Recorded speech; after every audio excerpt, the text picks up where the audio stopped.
Ops, wait lang. Huwag ka muna mag-scroll. So, syempre, magbibigay muna tayo ng word of the day.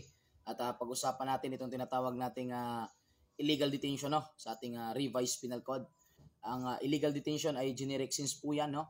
Na kung saan ang isang private individual ay nag-detain ng isang tao without legal grounds. For example, ako ay isang private individual at meron akong dinitin na isang tao without legal grounds, ay maaari akong liable ng sinasabi nating illegal detention. Pero, yung sinasabi ko nga kanina, yung ating pong illegal detention that is considered generic pa po yan sapagkat sa ating revised penal code po ay may dalawa po tayong klase ng illegal detention. Kumbaga, ito yung illegal detention. Tapos meron siyang dalawang klase.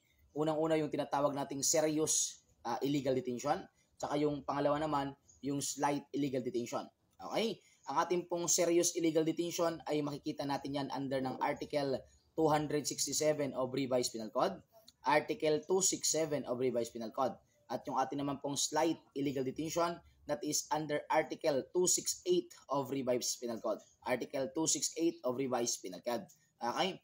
Now, ano po ba yung pinagkaiba ng serious illegal detention tsaka yung tinatawag nating slight illegal detention? Kung tinatanong lang sa atin is generic, generic yung sagot natin, which is illegal detention yung generic. Pero pag specific na po yung tanong, so maaari nating sagutin is serious illegal detention or di kaya slight illegal detention. Okay? Paano po ba papasok?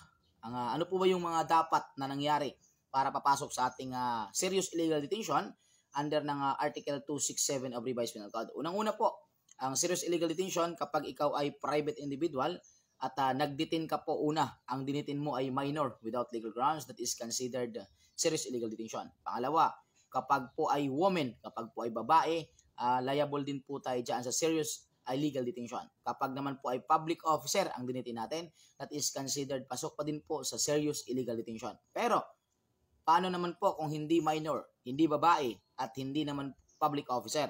May pagkakataon pa din po na magiging serious illegal detention yan, although ang dinitin mo, hindi man siya minor, hindi man babae, hindi man public officer, basta yung pagdetain mo is nag-exceed ng 3 days, that is considered serious illegal detention pa din. Okay, so paano naman po sir papasok sa slight illegal detention? Kung hindi papasok sa ilimis ni serious illegal detention, edi malamang sa malamang, pasok na yon sa ating slight illegal detention. Okay, so paano? Yan lang muna sa ngayon yan at sana nakatulong sa inyo yan. At syempre, ito pa yung lingkod, your Mr. of the Day, Emmanuel the Master Schumann, Villa Isabel Calors at CBRC National Tour and registered criminal. Thank you so much.